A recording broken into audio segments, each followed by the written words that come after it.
Mesdames, Messieurs, bonsoir à toutes et tous. Bienvenue à ce conseil municipal du mois de juin.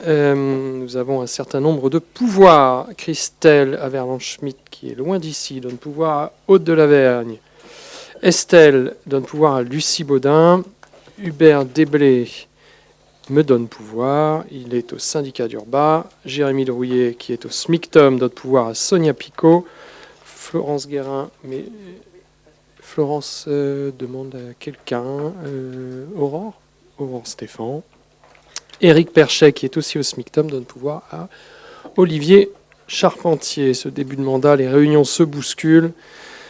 C'est logique, on va essayer de caler les plannings annuels pour éviter ces doubles un peu commissions ou double conseil. Mais bon, le début est ainsi. Il me faut un ou une secrétaire de séance.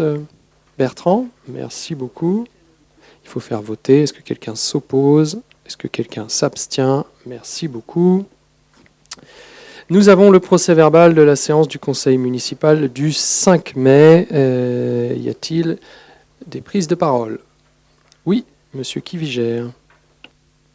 Oui, un détail technique. Le PV n'a pas été signé par la secrétaire de séance. En tout cas, j'ai encore vérifié, à moins que ça ait été signé entre-temps, mais en tout cas, je ne l'ai pas vu signé. Je ne sais pas si c'est normal. J'ai même signé l'ajout de ce matin. Donc ça a été signé ce matin avec l'ajout qui a été demandé des interventions. Donc voilà, les interventions seront rajoutées et sera bien signé. Ils sont signés en mairie, ils ne sont pas envoyés signés. Oui, ils sont signés de toute façon avant envoi. Est-ce qu'il sera possible d'avoir le document? Parce que en fait, Ouais, moi, sur ce qu'on a eu, on n'a pas la signature sur le PV. Vous aurez le document avec les ajouts demandés et signés par le secrétaire de séance. Merci. Je vous propose de mettre aux voix donc avec l'ajout des interventions qui n'étaient pas, puisqu'on avait eu un souci d'enregistrement notamment. Oui, monsieur Pétigny.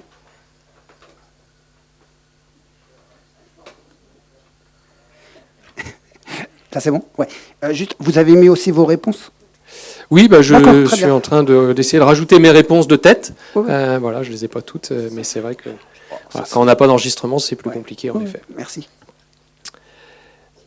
Je mets aux voix avec ces modifs et la signature. Qui vote contre? Qui s'abstient? Merci beaucoup. Vous avez le compte-rendu des décisions prises par le maire. Y a-t-il des questions? Pas de questions, merci beaucoup. Nous passons à la délibération. 118, délégation au conseil municipal. Donc nous avons fait en effet vérifier, c'est bien celle-ci, oui c'est celle-ci, je ne me trompe pas, par la préfecture, la délibération des délégations du conseil municipal au maire pour être sûr de cette délibération. Il y a eu quelques remarques et donc quelques modifs. Donc c'est pour ça qu'on vous propose de revoter le projet de délibération des délégations. Vous aviez en rouge ce qui a été rajouté et notamment un point où on a rajouté dans la limite d'une variation annuelle maximale de 10% des tarifs existants pour les créations de nouveaux tarifs dans la limite de 5 000 € par droit unitaire. Donc ça, c'était au 1, 2, 3, 4, 5, 5e paragraphe. Ensuite, il a été rajouté donc un peu plus loin d'exercer au nom de la commune des droits de préemption définis par le Code de l'urbanisme, que la commune en soit titulaire ou délégataire, de déléguer l'exercice de ses droits à l'occasion de l'aliénation d'un bien selon les dispositions prévues aux articles L211-2 à L211-2-3 et au premier alinéa de l'article L213-3 de ce même code pour les opérations dont le montant est inférieur à 500 000 €, donc ça a été précisé, et encore un peu plus loin d'exercer au nom de la commune le droit de propriété défini aux articles L240-1 et suivants du Code de l'urbanisme pour les opérations dont le montant est inférieur à 500 000 €. On vous propose également, sur l'avant-dernière ligne, de rajouter une mention, puisque on avait écrit de donner la possibilité au maire de subdéléguer ses pouvoirs à des adjoints, et on voudrait vous proposer de rajouter « et ou des conseillers municipaux délégués », ce qui peut être utile parfois dans certaines périodes de l'année ou en fonction des sujets. Y a-t-il des questions, des remarques par rapport à ces délégations du conseil municipal au maire? Monsieur Pétigny. Oui, nous ferons juste la remarque que ce sujet avait été abordé lors du premier CM. Nous nous étions abstenus pour diverses raisons. Et donc, il y a des raisons qui ont été évidemment amendées, et ça, c'est très bien. Il en reste une concernant les accidents. Donc, nous nous abstiendrons aussi juste pour ce motif-là, pour que ça soit dans la cohérence, c'est tout. Très bien, mais la Tout le reste, préfecture, c'est du nickel. coup, a confirmé que nous avions la bonne version. Donc, je mets aux voix. Qui s'abstient? Donc, 4 abstentions. Qui vote contre? Merci beaucoup. Nous arrivons à la délibération 119, la commission locale d'évaluation des charges transférées, appelée plus communément la CLECT. C'est une commission à Vitré Communauté qui est en charge des discussions et des choix, des délibérations quand on transfère des charges à Vitré Communauté. Il y a des débats et des arbitrages qui sont faits, notamment sur les services communs. Par exemple, je pense à l'informatique ou au service ADS, l'instruction des permis de construire. Donc chaque année, on fait le bilan du coût et c'est redivisé par le nombre de communes qui adhèrent au service. Et donc là, il y a des débats, des orientations. Voilà. Il s'agit vraiment de tous les liens financiers qui existent entre l'Interco et les communes. Et donc, c'est une commission qui est importante, qui est très en lien avec les finances, il faut quand même se le dire. Et donc, c'est pour ça que je vous propose la désignation de Bertrand David en tant que titulaire, qui est notre conseiller délégué aux finances, qui siège aussi à la commission finances, et Arnaud Dupuis, premier adjoint, en tant que suppléant. Y a-t-il des questions, des remarques? Oui, monsieur Pétigny. Oui, alors je ne reviendrai pas sur ce que j'ai déjà écrit, dont vous êtes au courant, je pense, au sujet de ce qui s'est passé au Conseil, à la commission finance de la com de Vitré à la mairie du Balazé, donc j'en fais abstraction. Néanmoins, comme je l'ai marqué, vous avez su me nommer à la commission finance de la com Vitré, et ça, j'en suis reconnaissant pour notre groupe. Ça nous permet d'avoir un lien un peu plus proche sur la finance de la communauté de communes. Néanmoins, les travaux de la CLECT ont des conséquences directes sur les relations financières entre Vitrécom et les communes, ainsi que sur l'équilibre budgétaire de ces dernières. À ce titre, nous semblerait pertinent que l'ensemble de sensibilités soit représenté au conseil municipal, puisse disposer d'un accès aux informations et aux réflexions conduites dans ce cadre. Dans ce contexte, la désignation d'un élu de la minorité municipale en la qualité de suppléant présenterait un intérêt pour la qualité de débat démocratique et la bonne information de l'ensemble du conseil municipal. Cette possibilité constituerait un signe d'ouverture et de confiance, conforme à l'esprit de pluralisme qui doit guider la vie démocratique locale. La désignation d'un conseiller de la minorité en qualité de suppléant répondrait pleinement à cet objectif d'association et de transparence. Dans cet esprit constructif, je me présente, donc moi, en qualité de suppléant à la CLECT. J'espère que cette proposition pourra être examinée favorablement dans l'intérêt d'une représentation ouverte et d'un partage plus large possible de l'information. Alors désolé si j'ai des bafouillements, mais c'est écrit tout petit et je ne vois pas très bien. Non, pas de souci, c'était très clair, très compréhensible.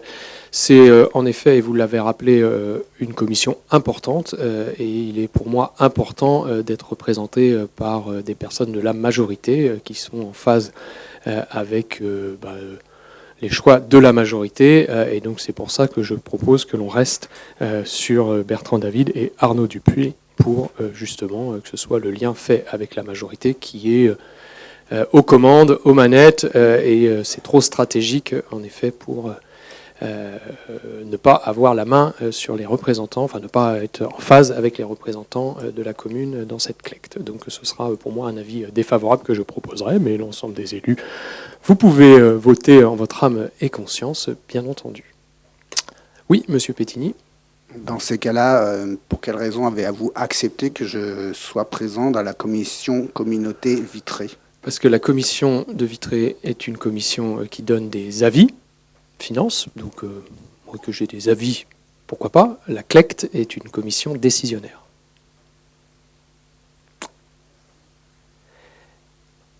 Y a-t-il des questions autres?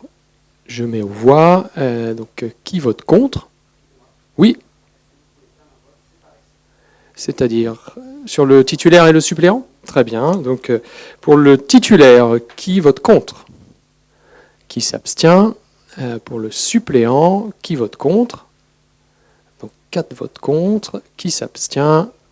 Merci beaucoup. Et donc Bertrand David et Arnaud Dupuis sont désignés. Nous passons à la délibération 120 et je passe la parole à Lucie Baudin. L'association HBCC a organisé le Final Four des U17 féminines nationales le week-end qui vient de passer, 30 et 31 mai 2026. Cet événement s'est déroulé à l'espace Fayel et a été ouvert au public. L'association a prévu une affluence estimée entre 500 et 1000 personnes. Je confirme que nous nous sommes approchés des 1000 personnes quand j'y suis passée. Dans le cadre de l'organisation de cette manifestation, l'association a sollicité une participation financière de la commune afin de contribuer à différentes dépenses liées à sa mise en œuvre.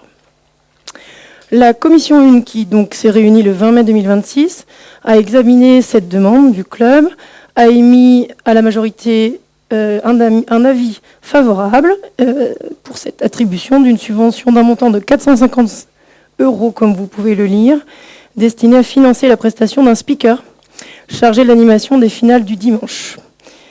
Cette subvention, si vous l'acceptez, ne sera versée qu'après la tenue de l'événement, qui est donc passé de fait, sur présentation bien sûr d'un bilan financier de l'événement et de factures acquittées. Y a-t-il des questions, des remarques par rapport à cette subvention? Très bel événement, en effet, avec une belle affluence des équipes qui sont et des équipes et des supporters qui sont venus de toute la France, puisque Montpellier, Clermont, Fleury, l'Isère, Orléans, voilà. Saint-Sébastien-sur-Loire. Saint-Sébastien-sur-Loire. Les gagnantes. Qui ont aussi alimenté le tissu économique local, voilà, en matière d'hôtels, de restaurants, de consommation. Donc c'est aussi intéressant. Cette salle, elle a aussi cette vocation de permettre l'organisation en effet d'événements majeurs qui permettent de faire rayonner Châteaubourg et puis d'alimenter aussi l'économie locale. Donc félicitations en tout cas au club de hand, de tous ces bénévoles qui se sont mobilisés, puisque la fédération a vraiment reconnu le travail du club et la qualité de l'accueil, que ce soit la nourriture, l'organisation, le déroulement, et le complexe s'y prête bien avec ces 3 salles entre les Vallons, Cheminel et l'espace Fayel pour organiser ce type d'événement. Donc nous aurons sans nul doute dans les prochaines années d'autres événements de ce type. La fédération a bien noté notre capacité à organiser ce type d'événement. Donc on peut féliciter en tout cas le club pour tout ça. Y a-t-il des questions, des remarques avant le vote? Je mets au vote. Qui vote contre? Qui s'abstient? Merci beaucoup. Délibération 121, G2C. Alors nous continuons sur les subventions. Vous n'êtes pas sans connaître le festival MGAV qui aura ses 10 ans en septembre prochain, donc un bel anniversaire. Et c'est dans ce cadre, le 25 et 26 septembre prochain, que l'association G2C sollicite la mairie pour une subvention de projet. Dans cette commission 1, qui s'est toujours réunie le 20 mai 2026, il y a eu proposition d'une subvention d'un montant de 10 000 € pour la participation à la sécurité de l'événement. Et donc, c'est ce qu'on vous demande de voter ce soir, si vous en êtes d'accord. Y a-t-il des questions, des remarques? Je mets aux voix. Qui vote contre? Qui s'abstient? Et pour ceux qui veulent aller au festival, notamment le samedi soir, je vous invite à prendre vos places rapidement, puisque les places partent très vite pour le samedi soir, un peu moins le vendredi, mais en tout cas pour la soirée du samedi, je pense qu'on sera complet. Délibération 122, modification du règlement. Lucie. Alors, afin de mieux répondre aux sollicitations et aux plaintes du voisinage liées à l'utilisation des salles festives communales, il est proposé de modifier le règlement des dites salles. Ces ajustements ont pour objectif de renforcer la tranquillité publique, d'améliorer la gestion des locations et de clarifier certaines règles d'utilisation. Les modifications du règlement annexé, comme vu en commission 1 du 20 mai 2026, portent sur les points suivants. Interdiction des feux d'artifice, sauf accord préalable de la mairie. Retenue de la caution en cas de nuisance sonore constatée et corroborée par les services afférents. Mise à jour des fins de soirée en semaine pour les locations de la Goulgatière et du Verger, minuit. Une seule location par week-end. Et enfin, gratuité des locations de salles en dehors de la Clé des Champs pour les associations seulement du lundi au jeudi et donc payantes le week-end toute l'année sans exception. Voilà ce que nous vous invitons à voter. Y a-t-il... Oui, Aude. Merci beaucoup. J'ai juste une question, petite. Est-ce qu'il y a une notion de nettoyage sur le parking de la Clé des Champs inhérente à la restitution de la caution, ou est-ce que ça ne fait pas partie de la restitution de la caution? Ça ne fait pas partie de la restitution de la caution. Il y a un coup d'œil jeté juste autour, mais le parking, non. Par contre, c'est un point que nous prenons et que nous allons réfléchir par la suite. Sachant que le parking ouvert peut aussi être utilisé par d'autres. Donc, ouais. Mais pas... ouais. Oui, parce qu'il est arrivé quand même à plusieurs reprises, monsieur le maire, que nos services passent une grosse heure, voire deux, à nettoyer le parking suite à des week-ends festifs. Non, je parle de la Clé des Champs. Je parle bien, mais je vois aussi d'autres soirées s'organiser juste à côté qui peuvent générer aussi des déchets. Donc, mais le point mérite d'être pris. Y a-t-il des questions, des remarques ? Je vous propose de mettre aux voix. Qui vote contre ? Qui s'abstient ? Merci beaucoup. Délibération 123. L'heure exquise. Alors je prends la délibération puisque Christelle est absente. Il s'agit donc de la 6e édition de l'heure exquise, spectacle qui se tient dans le parc Arméline, qui aura lieu le dimanche 6 septembre. Donc ce spectacle consacré cette année à l'œuvre du Comte de Monte Cristo d'Alexandre Dumas réunira des comédiens, une pianiste et des chanteurs lyriques. L'objectif est de rendre accessible cette œuvre classique qui bénéficie d'un attrait accru en apportant convivialité et pédagogie au public. Cet événement sera payant. Il convient de fixer les tarifs. Donc après avis de la commission qui s'est réunie le 20 mai 2026, les tarifs proposés sont les suivants.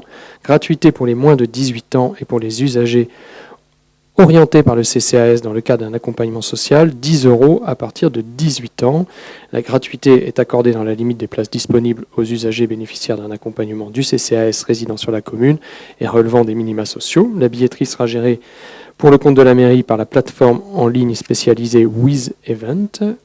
Cela implique un fonctionnement en régie pour les écritures comptables qui se composent d'un titre pour récupérer les recettes issues de la billetterie générée par WizEvent. Les frais de commission de la plateforme seront supportés par l'acheteur, c'est-à-dire 99 centimes.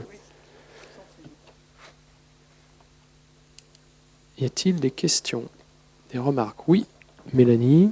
Je voulais juste faire une petite remarque pour remercier la commission d'avoir accepté notre proposition de gratuité pour les personnes bénéficiaires du CCAS. Voilà, merci. Merci beaucoup. Y a-t-il d'autres interventions, remarques ? Je mets aux voix. Qui vote contre ? Qui s'abstient ? Merci beaucoup, c'est adopté. Délibération 124, crèche Rigolo comme la vie. Je passe la parole à Aurore.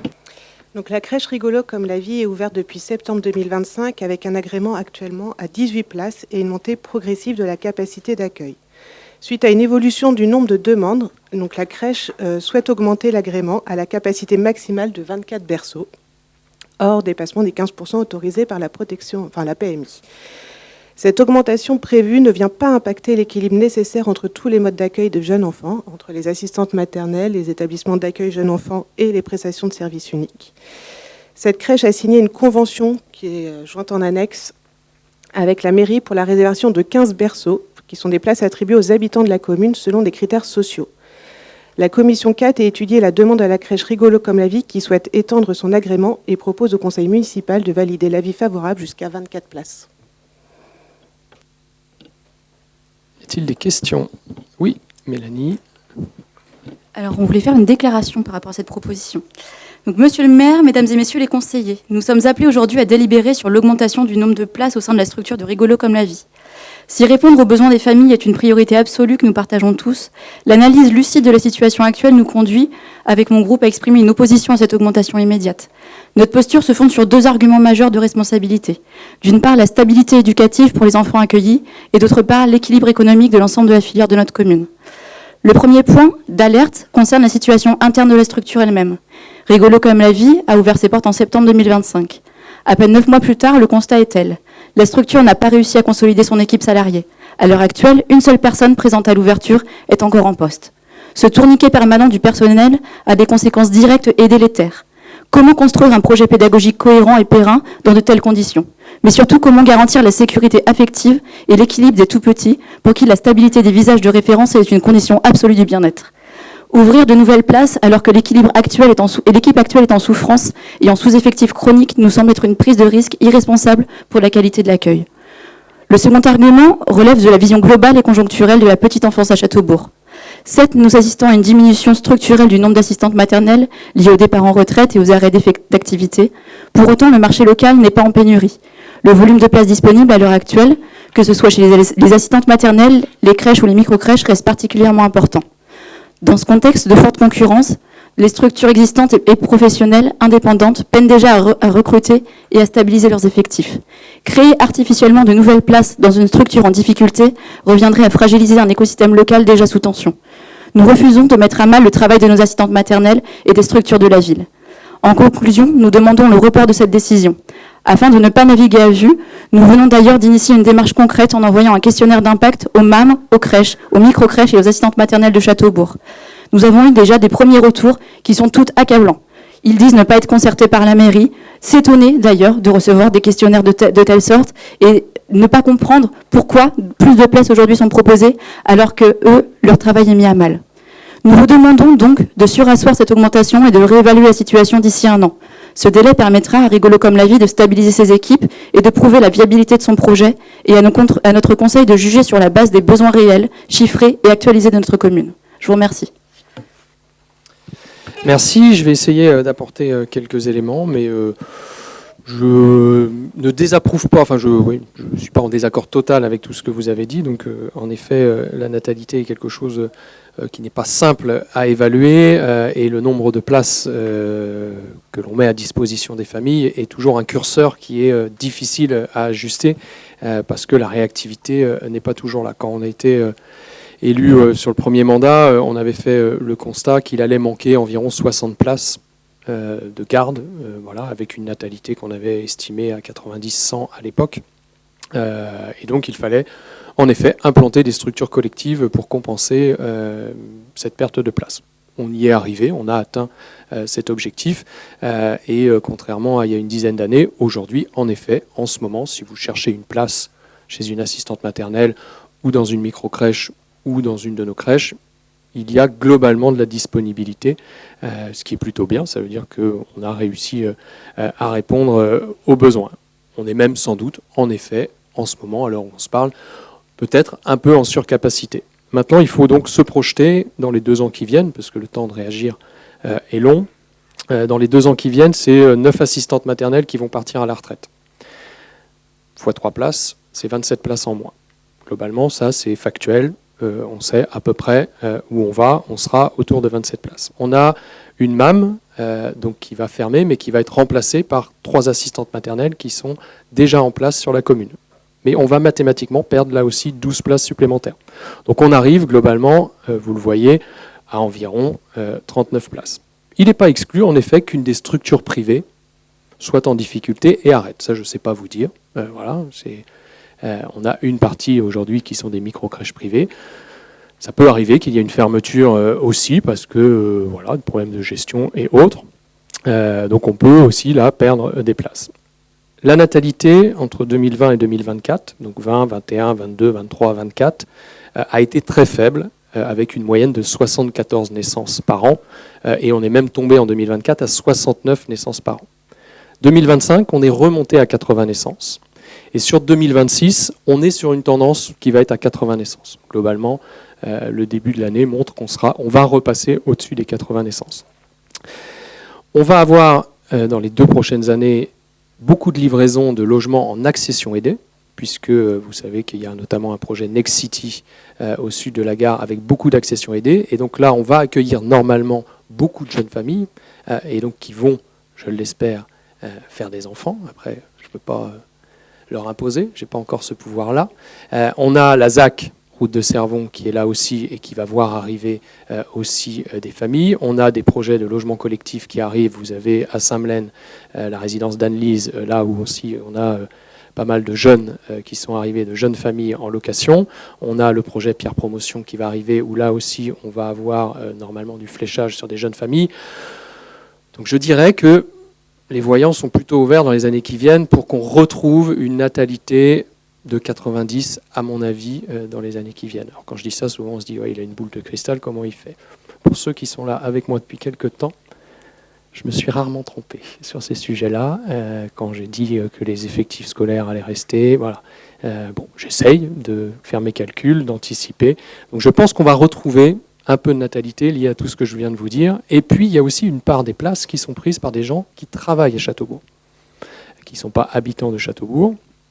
Et là, vous savez aussi la volonté politique que nous avons de recréer de l'emploi et des nouveaux emplois. Donc on espère aussi qu'une partie des places sera occupée par des salariés de Châteaubourg. Donc voilà, si je fais la conjonction de ce retour de natalité que je suppose, qui ne va pas être explosif, il y a 10 ans, cette dynamique de construction aurait entraîné sans doute 115, 120 naissances par an. On va rester, je pense, autour de 90. Voilà, à mon avis, c'est vers ça qu'on va tendre dans les années qui viennent sur le mandat. Plus les salariés qui vont être là. Bon, voilà, je pense qu'on va retrouver un peu de place, mais on va perdre encore des assistantes maternelles, on va perdre des places. Donc voilà, c'est une quarantaine de places aujourd'hui entre la MAM et les départs en retraite dans les 2 ans qui viennent. Donc oui, en ce moment, c'est vrai que c'est plus calme. Voilà, on pourrait faire le choix de décaler. Moi, je ne me mêle pas et je ne mets pas sur la place publique la gestion de Rigolo comme la vie. J'estime que ça, c'est du ressort d'une gestion confidentielle et privée. Donc voilà, je ne suis pas celui qui mettra sur la place publique des problématiques de gestion dans une entreprise, dans une crèche ou autre. C'est pas ma façon de faire. Bon, je trouve ça dommage aujourd'hui de mettre ces problèmes de gestion de personnel sur la place publique. Ça ne va pas faciliter les recrutements forcément dans les mois ou les années qui viennent pour cette structure. Mais nous suivons bien entendu ce qu'il se passe, puisque nous avons aussi des places PSU. L'avantage de cette crèche Rigolo comme la vie, comme Babylou, c'est que nous avons du PSU. Donc il y a 2 modes de financement, on en avait déjà parlé, mais le PSU est subventionné, en tout cas, oui, subventionné, je vais mettre le mot subventionné, par la mairie, donc ce qui permet d'avoir un coût très bas. Et l'intérêt de ces 2 structures que sont Babylou et Rigolo comme la vie, c'est d'avoir de la mixité sociale. C'est-à-dire que dans ces 2 structures, vous avez à la fois des parents qui ont les moyens, et vous avez aussi des parents issus de nos logements sociaux, mais pas que, qui ont moins de moyens. Et donc ces 2 structures ont cet avantage de créer, je trouve, une mixité qu'on ne retrouve pas forcément dans les micro-crèches, puisque les micro-crèches ont des tarifs très élevés. Donc voilà, je suis plutôt favorable pour permettre justement à cette structure de s'asseoir financièrement, de stabiliser ses effectifs et là, je ne vais pas juger, peut-être d'améliorer sa qualité d'accueil. Voilà. Il peut y avoir débat, je suis ouvert. Il y a pas, voilà, je vous ai donné mon avis, ma vision, mes projections sur ce que je pense, ce qui va se passer dans les mois ou années qui viennent. Mais en effet, il peut y avoir débat. Est-ce que quelqu'un souhaite prendre la parole? Oui, Monsieur Pétigny. Oui, même si effectivement on peut comprendre ce que vous dites, néanmoins il peut y avoir aussi un autre risque, c'est un risque justement sur, pas l'attractivité, mais sur la rentabilité de l'entreprise.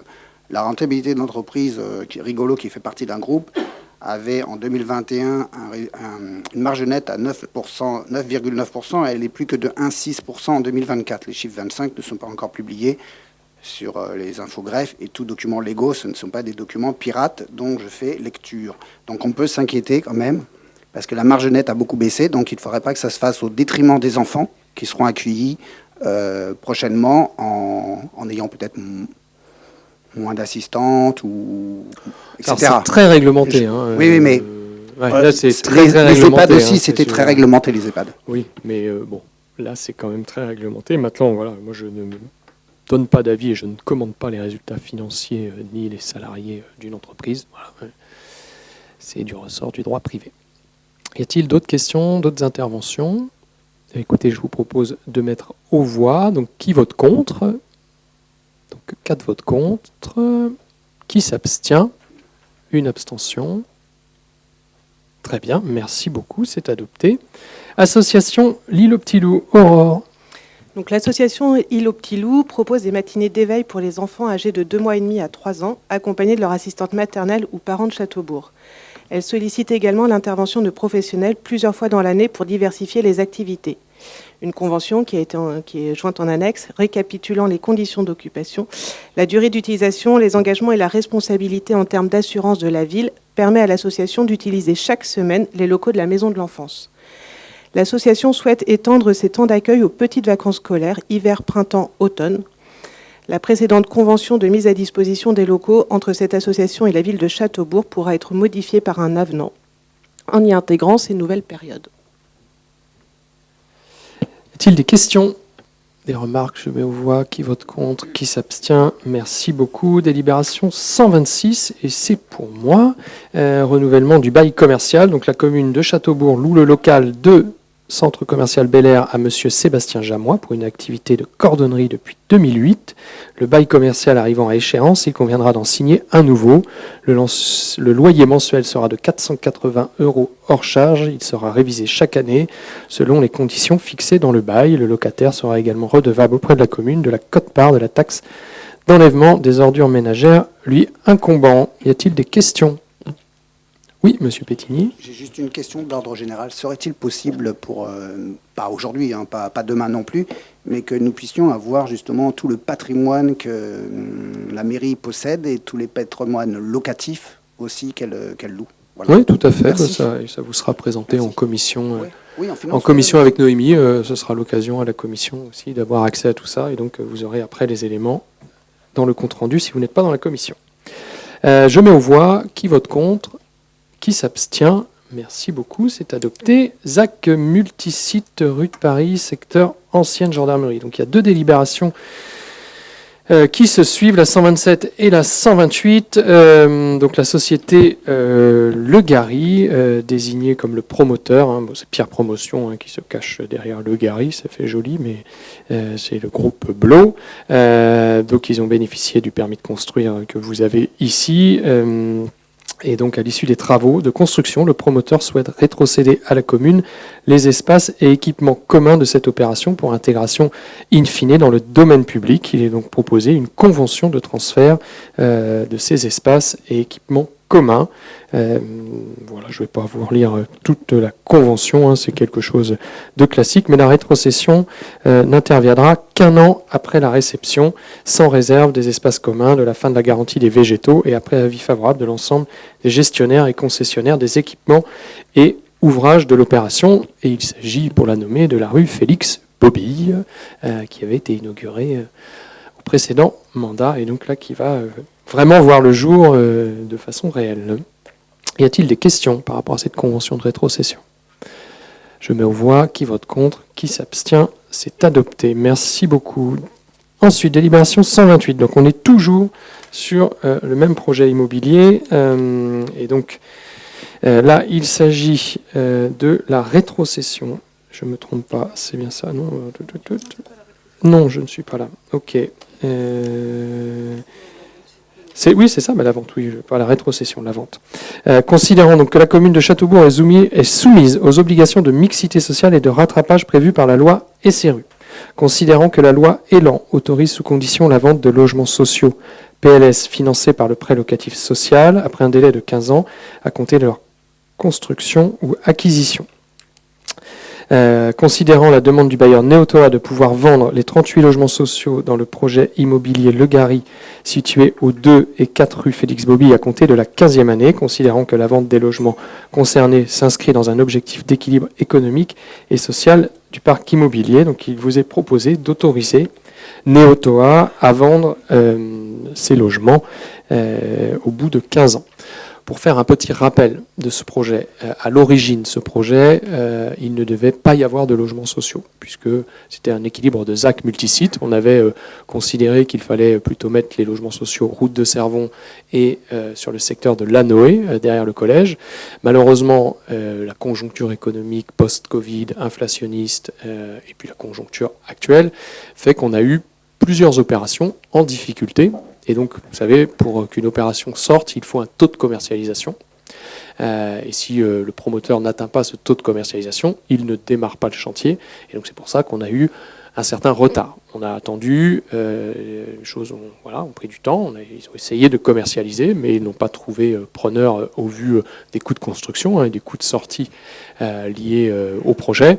Et donc un échange a eu lieu avec les bailleurs sociaux, Néotoa pour le Gary, Néotoa pour Nexity, Espacil pour la Villa d'Annelise, pour que les bailleurs sociaux viennent au secours de ces projets immobiliers, pour que ces projets immobiliers puissent voir le jour.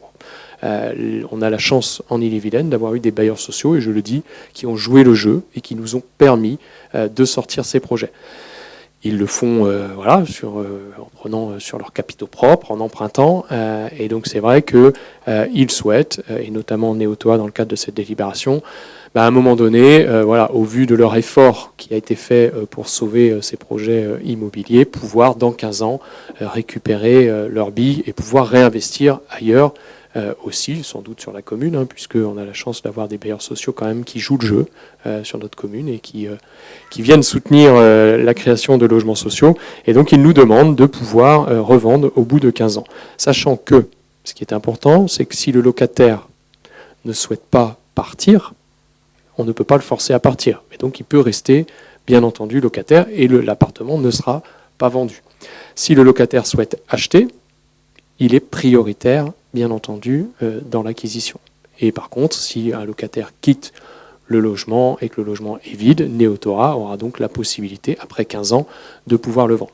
Le constat qu'on fait quand on autorise ces ventes, puisqu'aujourd'hui on a un petit peu de recul, ça fait quelques années qu'on autorise la vente de logements, c'est que globalement ça peut prendre 10 ans de vendre un projet.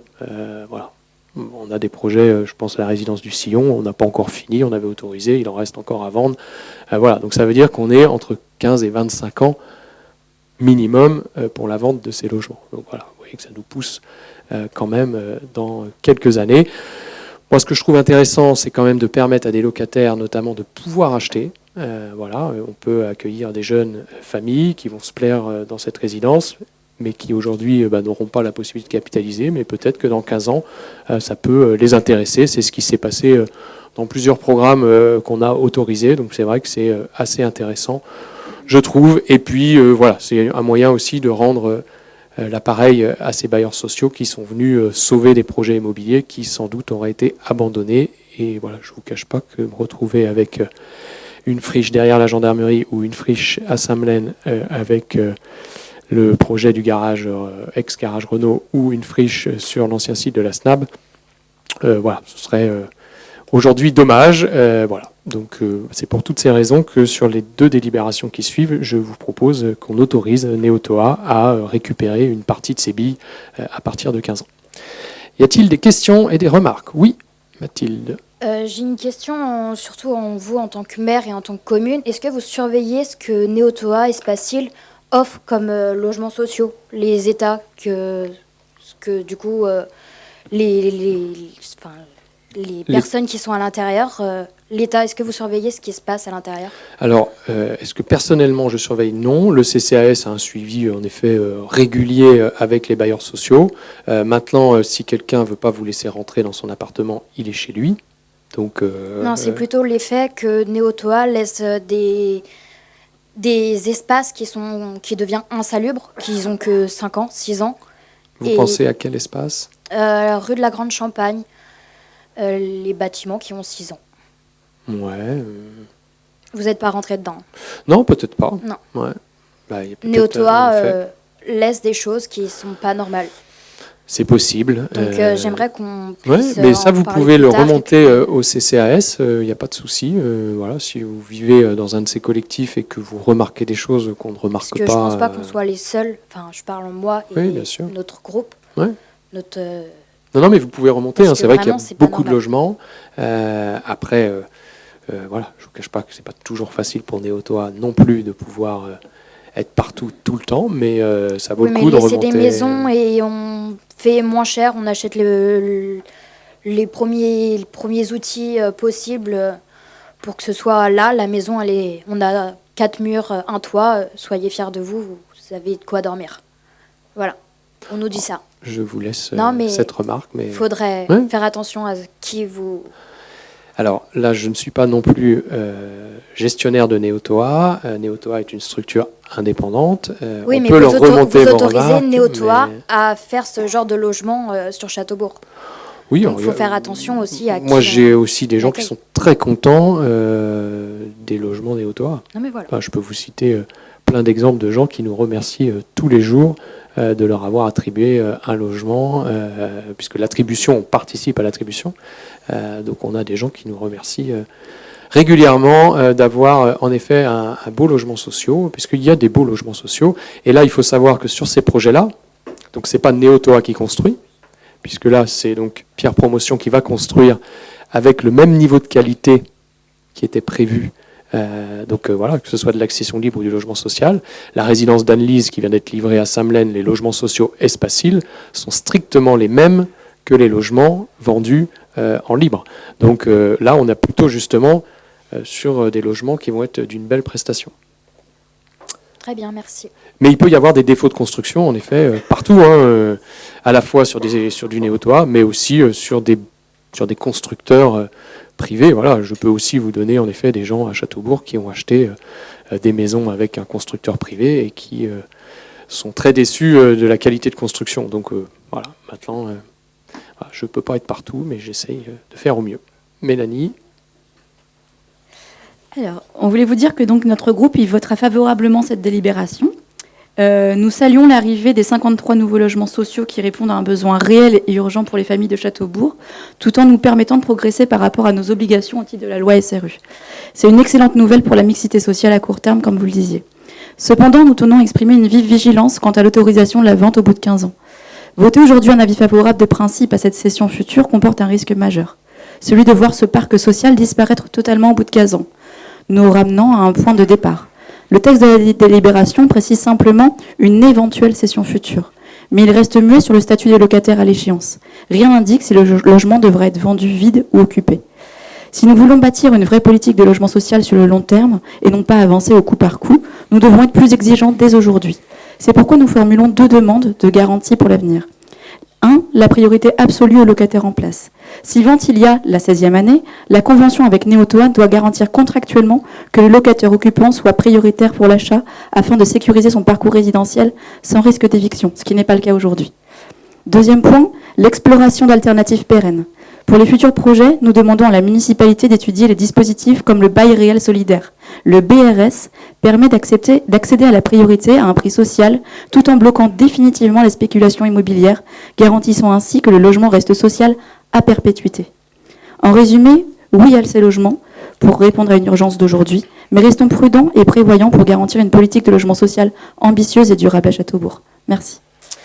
Merci, je vais en profiter justement pour faire un petit point, comme ça on sera tous raccords. Donc au 1er janvier 2025, il y avait donc 476 logements sociaux à Châteaubourg sur 3077 logements en tout, ce qui fait 15,46%. Donc ça c'est le point au 1er janvier 2025.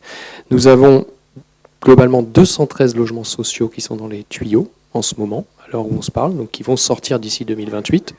Dans les 2 ans qui viennent, et ce qui nous permettra d'atteindre les 20% de la loi SRU. Donc ça, c'est planifié aujourd'hui, et dans ces 213 logements, il n'y a pas encore les logements sociaux des Noé, il n'y a pas encore les quelques projets que vous avez pu discuter en commission urbanisme qui sont là. Donc oui, l'idée, c'est sans doute d'être un petit peu au-dessus des 20% pour qu'au moment où il y ait les ventes, ça permette de rester au-dessus de ces 20%. Mais aujourd'hui, à l'heure où on se parle, l'atteinte de nos objectifs SRU est dans les tuyaux avec les projets qui arrivent. Donc on sera au rendez-vous en 2028. On avait souhaité être au rendez-vous en 2026, la conjoncture, le Covid, etc. On fait prendre un peu de retard, mais on sera en 2028 à cet objectif de 20%. Donc en effet, là, il y a un effort considérable et ça ramène et qui va ramener des jeunes familles, je pense.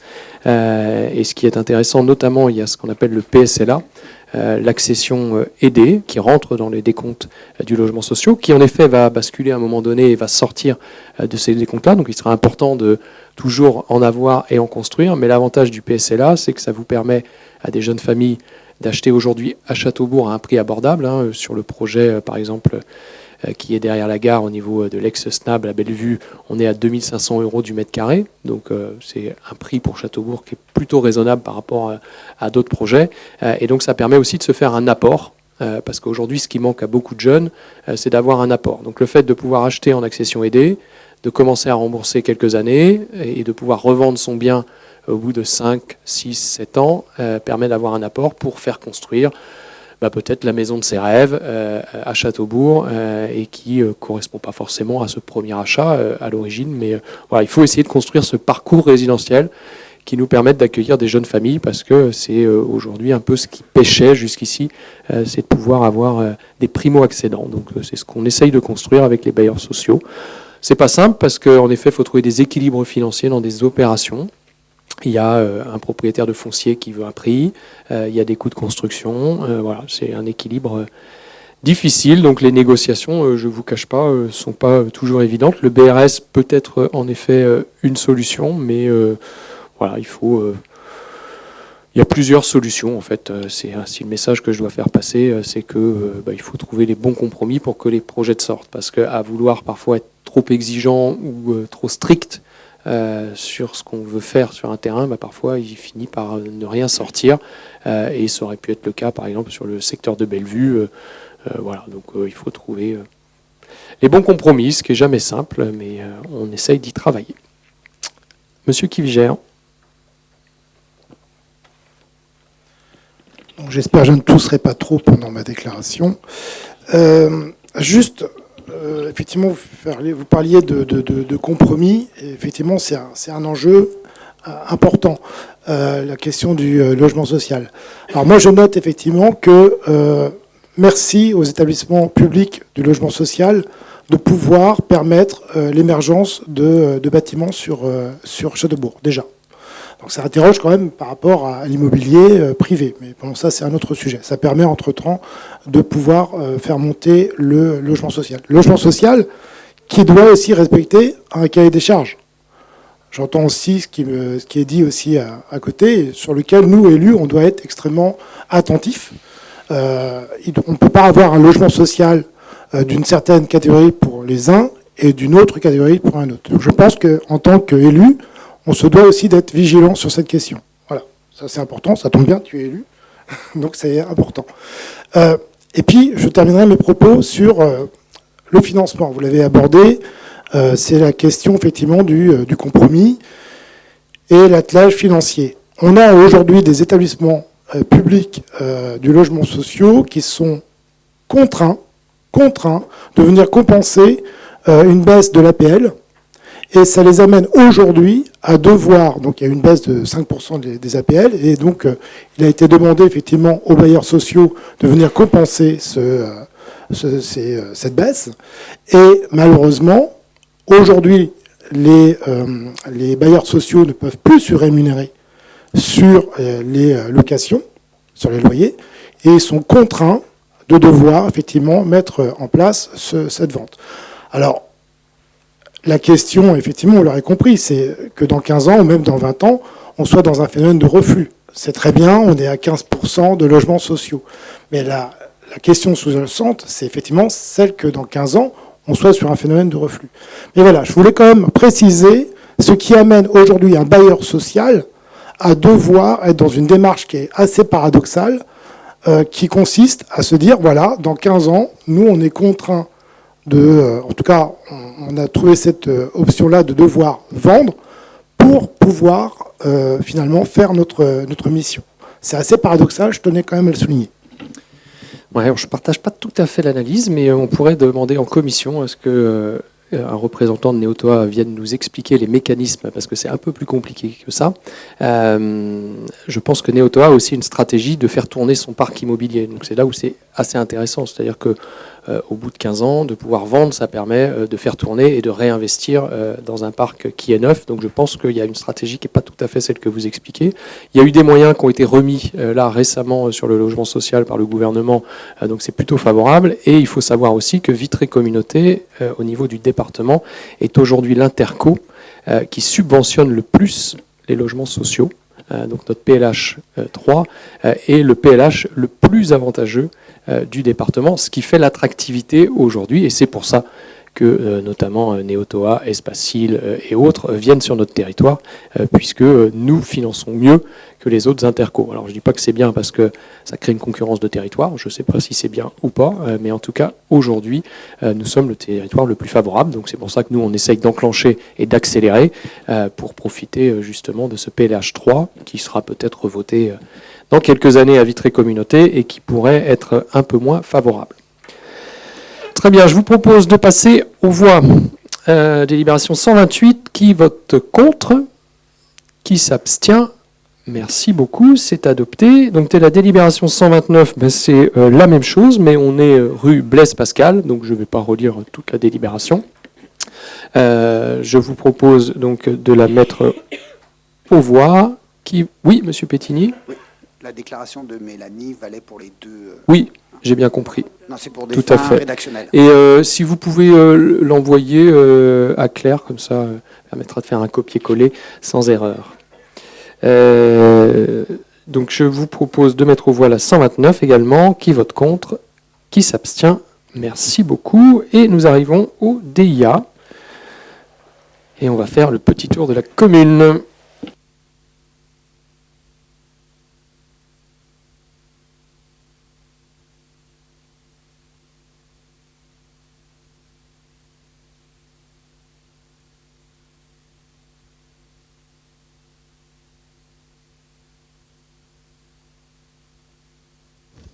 Alors, d'habitude, c'est Hubert qui le fait bien mieux que moi. Nous sommes 113 square du Maréchal Leclerc. Il s'agit d'une maison individuelle, pas de préemption. Nous sommes 59 rue de Vitré, une grande maison, qui est vendue. Il y avait une ancienne station-service, je crois, ici, à une époque. Si mes souvenirs sont bons. Donc pas de préemption. On est 35 rue de Paris, que je me trompe plus. C'est la maison, oui, maison qui est juste à côté. Pas de préemption non plus. C'est la maison derrière MMA. C'est pas le local, c'est la maison. Mais le local est bien en vente. Voilà. Ici, on est sur une maison pas très loin de la mairie. Maison qui avait été rénovée et qui est revendue. 34 résidences du Haut-Pré. On est sur une maison juste derrière la coulée verte où il y a les vergers qui avaient été plantés il y a quelques temps. Pas de préemption du coup. 3 rue de la Gare. On est sur une grande maison en pierre qui a été vendue aussi. Pas de préemption. Ici, impasse Marie Curie. On est donc sur un champ qui va devenir un lotissement. On est juste en dessous le projet Next City dont on parlait tout à l'heure. Donc c'est l'aménagement d'un lotissement et donc la revente du coup de l'eau. Voilà, tout à fait. Pas de préemption. 9 impasse Yves Le Cerf. On est sur une maison qui est revendue. Pas de préemption. 27 rue des Albatros, une maison qui est revendue. Pas de préemption. 3 rue Pierre Jacques Elias. On est sur une maison qui est vendue. Pas de préemption. Et voilà. Donc essentiellement des maisons vendues. Et nous en avons terminé avec l'ordre du jour. Y a-t-il parmi les élus des questions, des interventions? Oui, Monsieur Kivigère et Lucie Baudin ensuite. Alors juste pour inviter, alors alors c'est une place un peu particulière qui est la mienne, puisque je suis élu, mais je suis aussi vice-président du club de judo. Et écoutez, j'invite chacun d'entre vous à venir aux 50 ans donc, du club qui aura lieu alors, le 12. J'essaie de retrouver donc, le 12. Alors, Lucie, je suis désolé, j'étais peut-être un petit peu... tu avais peut-être l'intention d'en parler. Mais voilà, donc ce sera donc à Fayel. Vous êtes toutes et tous les bienvenus et, pour le gala. Et voilà, un moment sympathique, en tout cas, pour fêter ces 50 ans. Voilà, c'était ma déclaration. Merci beaucoup. Lucie. Alors, j'allais évidemment te laisser la parole pour les 50 ans du judo, mais juste avant, le vendredi 5 juin, donc vendredi soir, il y a également d'autres 50 ans, les 50 ans du tennis. Donc ce sont 2 belles fêtes sportives à venir, j'imagine. Et je voulais ajouter que je vous avais parlé des volleyeuses il y a peu, qui sont allées en finale, les moins de 15, finale de la Coupe de Bretagne, et qui sont championnes de Bretagne. Donc on parle du handball, du judo, du tennis, mais parlons aussi du volley. En effet, félicitations à tous nos sportifs. On a, de façon générale, je pense, une des plus belles saisons sportives à Châteaubourg. Quand on regarde les niveaux et les titres obtenus, que ce soit en athlétisme, que ce soit au foot, que ce soit au volley, que ce soit au handball, que ce soit au tennis, que ce soit au badminton. Et je pense que c'est pas fini, puisque on est en train en fait de récolter les fruits de la mise à niveau de nos équipements sportifs, et c'est vrai qu'on commence à avoir des jeunes qui performent, voilà, parce qu'ils ont plus de créneaux d'entraînement, parce que les structures sont adaptées. Je vois au tennis la nouvelle génération de jeunes qui arrivent, qui s'annonce aussi très bien. Au badminton, c'est pas. Enfin voilà, on sent que voilà, ça arrive, et là les moins de 15 filles en volley, c'est aussi voilà une belle. Et un bel exemple, je sais qu'il y a des discussions avec Marc Piré, mais on a vraiment moyen d'avoir une très belle équipe senior féminine là dans les années qui viennent. Donc tout ça, voilà, ça fait plaisir aussi, il faut se le dire. Et puis il faut penser à tous ces présidents, ces bénévoles qui passent. Et très heureux de voir aussi des quadras, je vais dire ça comme ça, qui reprennent les assos en fait, qui s'investissent. Enfin voilà, on a une belle génération de nouveaux présidents, de nouveaux membres de bureau, beaucoup de coprésidences, voilà, qui s'organisent. Et c'est vrai que on a moins d'assauts qui dépendent d'une personne, ce qui était à une époque parfois des points de fragilité, c'est-à-dire que vous aviez des assos qui dépendaient d'un président qui faisait tout. Et aujourd'hui, je trouve vraiment intéressant l'organisation des associations avec des commissions, avec des coprésidences, et ça permet vraiment d'être plus serein, et nous d'être moins en stress, parce que je ne vous cache pas qu'il y a quelques années, parfois on se disait mais s'il arrête, qu'est-ce qui va se passer? Donc merci à tous ces bénévoles qui s'engagent. Voilà, je ne vais pas citer toutes les assos, mais et puis on surveillera voilà, ce qui va se passer dans les années qui viennent, mais voilà, vraiment très très bien. Mélanie, oui. Oui, alors un peu moins réjouissant. Demain soir, il y a l'association Arc-en-Ciel qui tient une AG extraordinaire parce qu'ils rencontrent de grandes difficultés. Et je pense que ça peut être intéressant s'il y a des élus disponibles pour aller à leur rencontre et peut-être entendre ce qu'ils ont aussi à dire, parce qu'ils sont vraiment dans une situation particulière. Bon, tout à fait. J'ai eu écho de ça. Donc Lucie, mais je ne sais plus si tu es disponible. Je ne suis pas sûr demain soir. Et je sais que Christelle devait aussi, mais ne peut pas. Bon, voilà. On va essayer de trouver... le moyen d'avoir un élu, et puis je les rencontrerai après l'AG s'il le faut avec Lucie et Benoît pour voir comment on peut accompagner ça. Oui, Mathilde. Un peu plus glamour et gourmand. La randonnée gourmande le 12 juin. Ouais. N'hésitez pas, en plus au délice du cochon. Alors c'est complet, c'est complet. Bah donc, voilà, mais je dis quand même. La jauge est complète, donc c'est pour ça qu'on n'en fait plus trop la pub, pour pas qu'il y ait de frustrés. Mais félicitations, parce que c'est 400 personnes en effet. Moi j'essaierai de passer le midi manger un morceau de cochon. Hein? Oui, il y a le green ball. Bon, voilà. Et le green ball du hand. Il va y avoir plein d'événements. Là, on rentre dans cette période où les services techniques que je remercie vont être débordés, et la police municipale et l'ensemble des services. Donc, ouais, c'est la belle période. Espérons que la météo se tienne. Mais oui, en effet. Merci beaucoup. Y a-t-il... oui, Monsieur Pétini. Désolé. Est-ce que vous comptez, par exemple, faire un petit retour sur l'événement footballistique qu'il y a eu il y a quelques jours, notamment au Parc Bel-Air, ou pas du tout? C'est-à-dire Est-ce que ça s'est bien passé, pas bien passé, etc. etc. l'événement footballistique. Vous voulez dire la diffusion du match? Oui, la diffusion du match. Non, ouais. parce que je Ouais, cherche c'est ça. ce que vous voulez. Alors, c'est pas le conseil municipal n'est pas le lieu, pour ce type d'événement, parce que sinon, je vais faire que ça, puisque je vous cache pas que tous les week-ends, il se passe quelque chose quelque part. Donc voilà, c'est pas le lieu. Mais je peux en effet vous débriefer.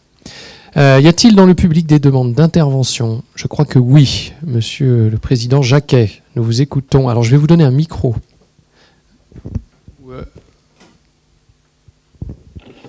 Puisque comme ça, ce sera enregistré. Ça nous permettra d'avoir, pour les services, le retour. Oui, donc mon intervention, c'est en tant que promeneur matinal, car tous les matins, je fais ma petite marche matinale. Et je voulais informer le conseil municipal sur la dangerosité de 4 endroits où on a des arbres qui sont morts et prêts à tomber. Alors j'avais déjà fait une demande au service au mois de septembre, et on m'avait répondu qu'il y avait une planification qui était effectuée, mais là, moi je parle de mise en sécurité des piétons qui passent sur ces chemins de coulée verte. Donc il y a au niveau de la passerelle, derrière Arméline, donc j'avais tiré fortement l'attention sur les peupliers qui étaient morts. Il y en a un qui est tombé fin mars, il a endommagé la passerelle. Alors pour ceux qui ne sont pas au courant, je vous invite à passer, et comme ça vous verrez ce que fait un arbre quand il tombe sur la passerelle. Puisque malheureusement, il n'a toujours pas été réparé. Il y a un autre endroit concernant la coulée verte derrière Super U, où il y a les vergers. Il y a un arbre mort qui est juste derrière le but de football où les enfants jouent régulièrement. On arrive à la période estivale. Il y a aussi le chemin supérieur des Vallons, le chemin qui fait le tour des infrastructures sportives et qui est utilisé régulièrement par le collège Saint-Joseph. Là, il y a énormément de bois et de branches mortes à élaguer. Et ensuite, sur le chemin entre la Bretonnière et l'église de Samelaine, là, pareil, on a un cerisier qui est prêt à tomber. Donc, tous ces endroits-là que je vous signale, c'est des endroits où, tous les matins, c'est des familles qui emmènent les enfants aux écoles. C'est les gens qui prennent le train et qui prennent la coulée verte. Donc, pour moi, il y a urgence à intervenir avant qu'un accident n'arrive et mette en péril la vie de quelqu'un. Parce que c'est bien sur ce point-là. Je ne parle pas de travaux d'entretien, mais je parle d'intervention d'urgence pour mettre en sécurité les gens. Voilà les 4 points critiques que je voulais porter à votre connaissance. Merci beaucoup. Aude. Oui, merci beaucoup. Alors, il est vrai que nous recensons régulièrement l'état des arbres de la commune. Et merci, parce qu'une intervention comme la vôtre nous permet justement de contribuer à cette attention. Il est vrai que sur la commune, nous avons des chênes qui sont en mauvais état. Et ça, c'est une préoccupation importante, parce que nous devons faire attention aux chênes qui sont une priorité sur les communes en général. Normalement, nous sommes à jour sur les chênes. Vous avez cité 4 endroits, et vous ne m'avez pas surprise, on les connaît bien. Aujourd'hui, ces 4 endroits sont à l'étude. Alors, pour ce qui concerne la situation de la passerelle, comme c'est arrivé en mars, la passerelle n'est pas réparée, c'est trop tôt. Le laps de temps dans le public est un peu long parfois pour les réparations. Donc mars, c'est trop tôt pour réparer la passerelle. En revanche, l'arbre qui est tombé est débité en partie, mais pas intégralement. Derrière le but du foot, ça le sera incessamment. Pour les vallons, là, c'est un travail de plus grande ampleur. On est sur l'étude actuellement. Je me permets de détailler, puisque vous avez vous-même détaillé, donc je vous réponds point par point. En tout cas, si les vallons sont à l'étude actuellement, il y a d'autres endroits dans Châteaubourg qui sont à l'étude pour savoir quel avenir on va donner à la chose et comment on va replanter. Car à chaque fois que nous abattons un arbre, à Châteaubourg, nous replantons parfois sur place, parfois ailleurs. Donc ça ne se fait pas de façon inopinée. Et de surcroît, un élagage ou un abattage doit suivre certaines réglementations. En tout cas, merci beaucoup de votre vigilance. Soyez certains que nous sommes également vigilants. Ouais.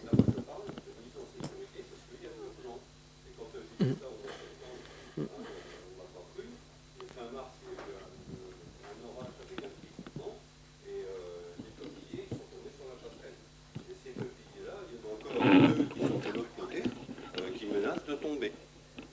Ensuite, vous en avez un qui est juste après la passerelle en se dirigeant vers la gare. Alors là, est-ce qu'il appartient à la commune ou est-ce qu'il appartient au parc Arméline? Mais peut-être à voir à qui il appartient. Mais vous avez un chêne qui est mort et qui commence à être attaqué par les bestioles. Et là, c'est pareil. Quand il va tomber, je vais dire, ça va pas être insignifiant. Moi, je vous parle de mise en sécurité, l'urgence de mise en sécurité des personnes qui utilisent ces voies de circulation. Donc, moi, c'est juste un personnel, il prend la tronçonneuse, il avale les arbres pas les arbres, mais les branches qui risquent de tomber, et puis voilà. Et donc, puis après, ça suit son cours. J'ordonne que la semaine prochaine, M. Jacquet, M. Frédéric Orvet, M. Kevin et Aude, vous fassiez le tour de ces 4 points et que vous preniez les mesures de mise en sécurité, puisque c'est moi qui peux être responsable demain s'il arrive quelque chose. Donc la semaine prochaine, obligatoirement, le tour sera fait avec M. Jacquet pour constater. Et si danger il y a, l'arbre sera abattu dans les jours qui suivent. Merci beaucoup. Y a-t-il d'autres interventions? Très bien. Eh ben, je vous propose de clôturer ce conseil municipal. Merci beaucoup.